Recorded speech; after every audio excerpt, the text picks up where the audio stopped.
Greetings and welcome to the Transform Podcast. I'm your host, Christopher Anastasio. This is episode 34. It's Wednesday, February 9th, 2022. And welcome back, guys. We are about midway through the week, obviously, about right on time for publishing our next episode for you guys. Hopefully you got a chance to listen to the last 3 episodes, 31, 32, 33, big series there on the know, like, trust principle in marketing. Went really in depth on those 3 phases and what they entail. So would really encourage you, if you haven't had a chance to listen to those, take a listen, send us any questions or feedback you have on it. It's really a lot of information to sort of take in and process and work its way into your business, so to speak. So we're here to help you if you need it, but definitely hope you got some value from those episodes if you did happen to hear them. So I think, during that series I said, if you were brand new to the podcast, I would encourage you to go from episode 1 to 31, 32, 33, and then go back to episode 2, because they were that important and they were that central to what we believe is successful marketing, sort of mentality, if you will, or mindset and approach at the very, very top level. Okay, so just a little bit of a plug for the last 3 episodes there. Now, today, I actually want to talk about, this case study, if you will, on Apple Watch, and walk through some commercials I've seen, some marketing and advertising I've seen on the Apple Watch that I want to sort of highlight for you guys. This is going to be kind of a compact episode because I'm really only going to tackle that subject. But what I want to do is tie it back to episode 24, which aired on January 4th. So right as we came into the new year, we published an episode called Existential Benefits. Okay, and what I did in that episode is I looked at this traditional sense of products and services have features and they have benefits. Well, we took it a step further in that podcast and we looked at the existential benefits that really great brands and great marketers can tie back to those products and services and show as sort of a natural extension of the benefits of that product or service. So any benefit derived from using that product or engaging with that service then leads to this larger, bigger, hence existential, quote unquote, benefit, which just sort of like transforms, or elevates the person who's using or benefiting from that product or service. So that was what episode 24 is about. Now, we spent a lot of time in that episode, probably a little over half, looking at a commercial that I saw for Porsche. And I walked you through sort of the sequence of images and the mood and the tonality of that commercial and how it, by the time it was over, first of all, you barely knew it was about a car, but by the time it was over, it just made you feel like the people who own those cars are just at a different level than everybody else. They're just, they're following their passion, they're pursuing their life's work, they're engaging in social justice causes. I mean, it just really took the mentality of you're a Porsche owner to this incredibly high level, of exaltedness. Okay, so there's a lot of discussion in that episode about that commercial and how it achieves that, and I think it's important for you guys to listen to that. So you don't have to have listened to it first before this episode. I mean, I've obviously covered what I've termed existential benefits. But if you really want to kind of go deeper into that first, I would encourage you to go back and listen to episode 24. So let's talk about the Apple Watch commercial and why we're even talking about it on the podcast today. So here's the deal, guys. So I don't know if you've seen, if you don't watch television, obviously you're not going to have seen these commercials. But if you do watch television, you probably saw them. They were fairly prevalent through January. I know we've been into February a little bit here, but I don't think I've seen the commercial now for a little while, so I'm going to safely say that it was airing through the month of January. Kind of interestingly, coming on the back end of the holidays and the gift-giving season, that they really pushed the Apple Watch past that into the new year. But nonetheless, these commercials, again, like the Porsche commercial, struck me as unusually compelling, moving, profound, etc., versus the standard run-of-the-mill commercial that you see on TV. So basically, if you have not seen it, Okay, and I think if you have seen it, you're going to recognize it immediately as I start to describe it. But if you have not seen it, essentially, the commercial is a series, like 2 or 3 vignettes. I think it was 3 in all the commercials. These vignettes where a person is in distress of some sort. And I'll talk about what some of the examples were here in a second. But they're in distress of some sort. And you're hearing their voice. You don't see them. You see sort of the environment that they were in. So for example, just jumping to the chase here, one of the persons in distress is saying that they were rowing or they were kayaking and they're getting blown out to sea. So instead of seeing a person getting blown out to sea, you just see the ocean. You just see sort of an undulating series of waves and the surface of the ocean. And then you hear the person's phone call to, for emergency assistance, basically saying in a very distressed, very anxious voice, I'm kayaking, the wind picked up, I'm being blown out to sea, I can't fight it, I'm going further and further out into the ocean and I can't turn back. And the tone in those calls, such as the one I just described, and then like I said, there's a couple other examples I'll point out here in a moment,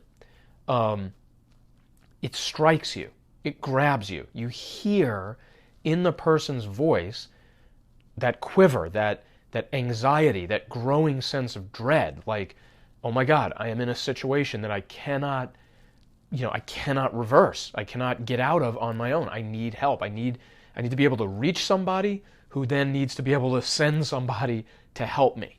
Okay?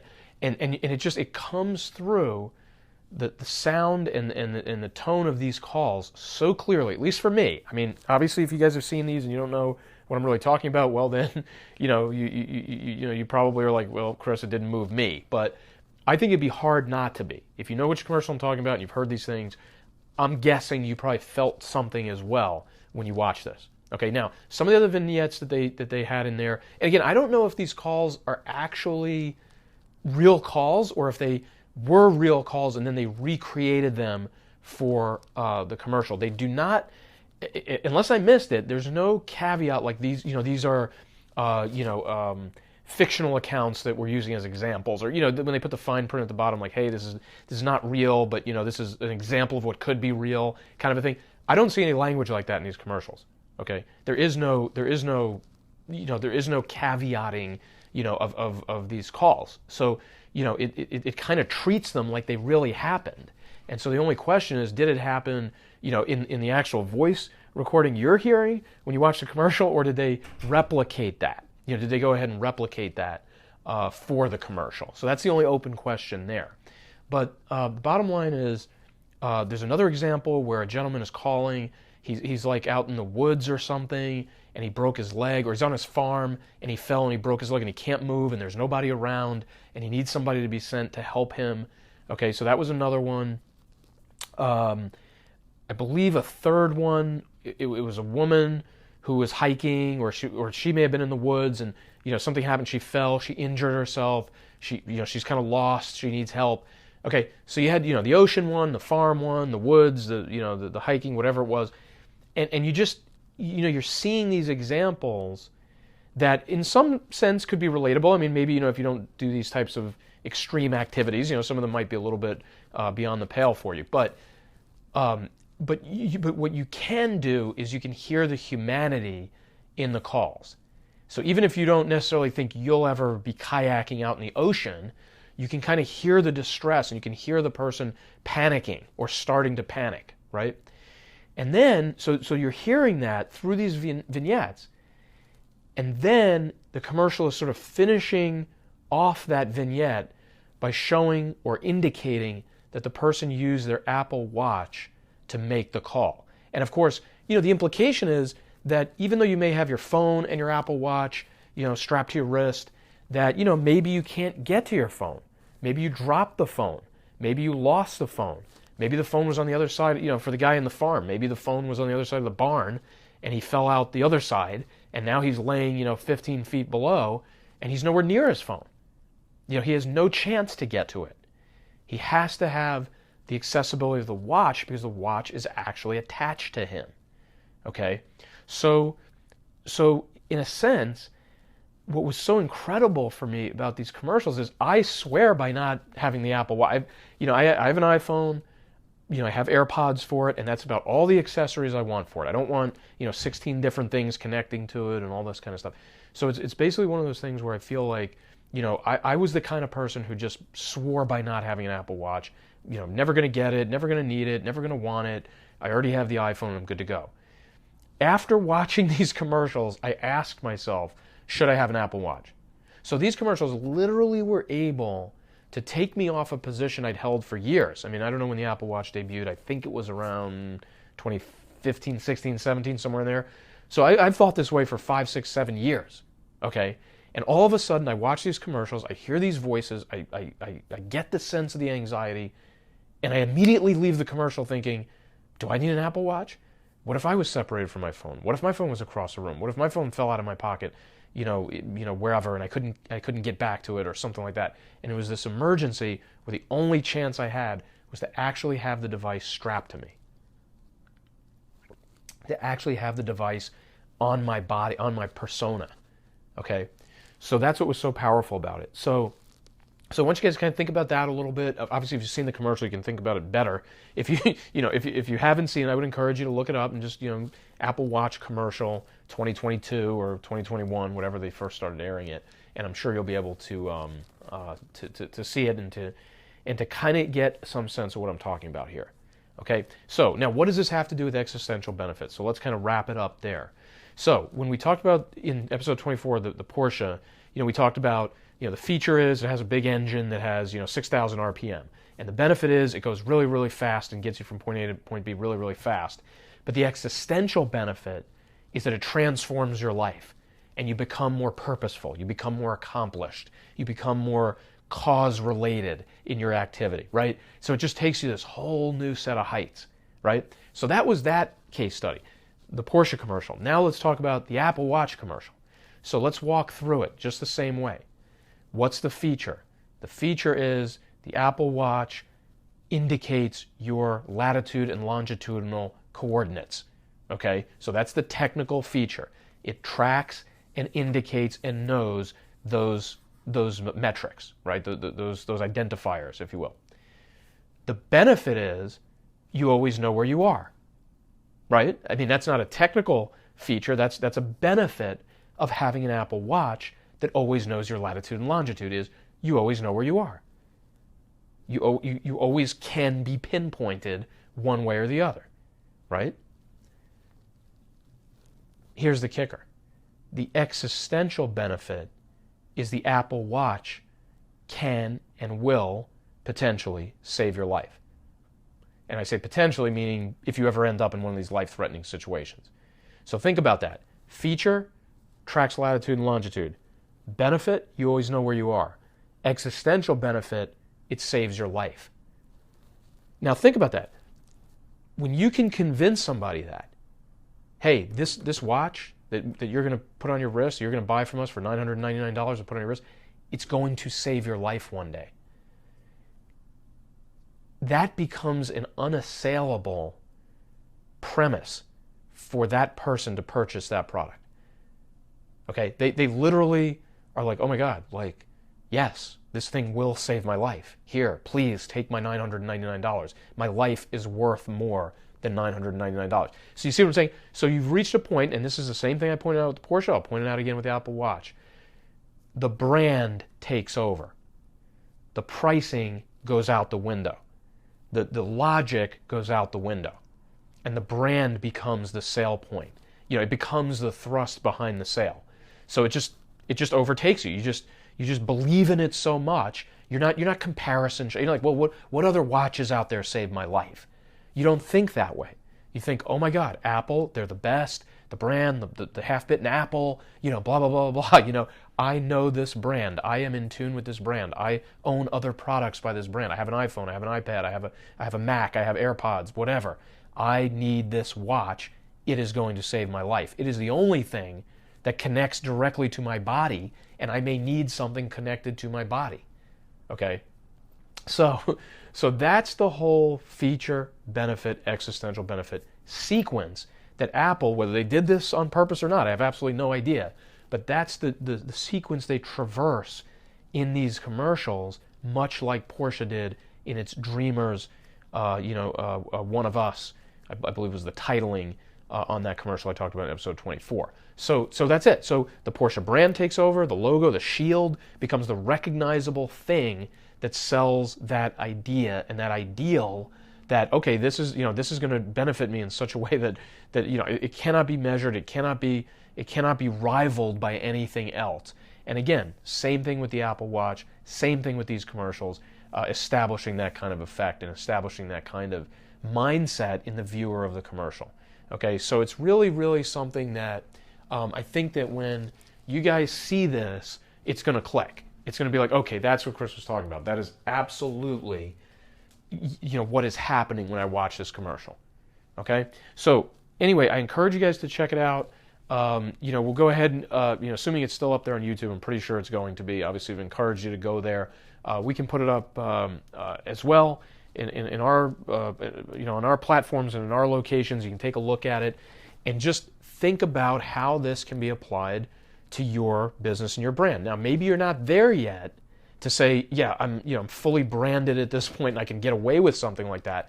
But you want to think ahead to that. You want to think ahead, like, how do I get there? How do I push my business towards that kind of reaction and that kind of feeling in people who see my advertising and see my marketing and see my logo and see the slogan and the tagline and so on and so forth, whatever other assets you're deploying for your product or your services marketing. Okay, guys, so check out the Apple Watch commercials. Let us know what you think about it. Think about how the commercial achieves what it does through, the effects are just, they're going to be very apparent to you. You're going to hear the voices, you're going to hear the panic, you're going to hear the anxiety, you're going to hear the reassuring voice coming across saying, hey, we got your call, we're sending help. Okay, it creates almost an emotional response in you. It's, human beings, we don't like to see other human beings in distress. Usually it creates a positive reaction, a reaction of hoping everything's okay for that person. And that's what these commercials, I think, are able to accomplish. They basically are able to do that very thing, and you'll hear it, and you will see what I'm talking about when you watch these commercials. They are just very well done, very well produced. I think the decision to only put the voices in the commercial and not put the people, so you're only hearing them, you're not seeing them. You only have in that background, you have that sort of environmental kind of situation going on, like I said, with like the ocean, and you see like the farm, or you see like the woods, for the other ones. And just hearing the voice and just letting that sound and that anxiety in the voice come across. It's just masterfully done. Okay, so when you guys see the mechanics, then I want you to think about that equation: feature, benefit, existential benefit. Okay, think about how Apple touched each one of those bases, okay, or implied each one of them to some degree. They never tell you that your longitude and latitude is being recorded, or that you're sort of in a global positioning system, sort of profile, right? They just imply that because they're saying, or they're showing in the commercial when the respondent says, hey, we're sending help, we're coming to get you. Well, they must know where you are, right? They can't come get you and they can't come rescue you if they don't know where you are. So they imply that feature of the product. They don't even waste time telling you, oh, it's longitude, it's latitude. That just bores you into shutting the commercial off, right? You don't want to hear that stuff. You're not interested in that. You're interested in the benefit, and really, much more so, the existential benefit. The Apple Watch can save my life. Okay? So when you guys do that, then I think, after looking at the mechanics of the commercial, looking at that equation, then think about how it applies to your business. How can you work on your brand and continue to build value and recognizability behind that brand so that you too can pull off that kind of existential benefit and that kind of marketing and advertising around it. Okay, guys, so we're going to wrap up episode 34 here, and then we're going to go ahead and get you episode 35 later this week. Thanks again for listening to the podcast and checking out, as much of it as you have. We definitely appreciate every bit of support that you guys give us. Please, like it, share it, subscribe to it, and check us out on Facebook and LinkedIn. Just look up Transform and drop us a note there. And you can also contact us through the website on the web form. All right, guys, so hope you guys have a great Wednesday, and we will be back again later this week. Thanks so much. Bye-bye.